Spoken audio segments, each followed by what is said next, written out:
Sa mga vlogger, matakot kayo kay Allah. Huwag niyo pong isali sa inyong mga vlog ang ganito mga gawain. Pangungutya, pagbibiro-biruan, ginagawang katuwaan ang mga ayat ni Allah, alinman sa mga parte ng din, agama ni Allah subhanahu wa ta'ala, relihiyon ni Allah.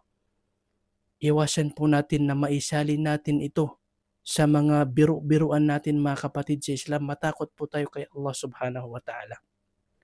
Dahil napakakarumal-dumal ito mga kapatid. Delikado po ang ganitong mga kasalanan, ang ganitong mga gawain.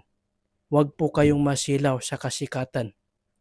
Huwag po ninyong ipagpalit ang akhirat ninyo sa panandaliang buhay na ito. Kakarampot na makamundong bagay.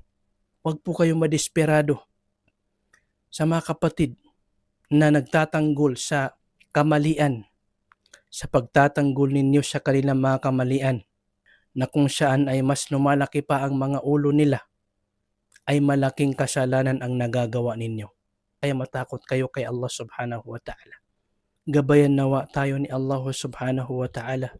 Assalamu alaikum warahmatullahi wabarakatuh.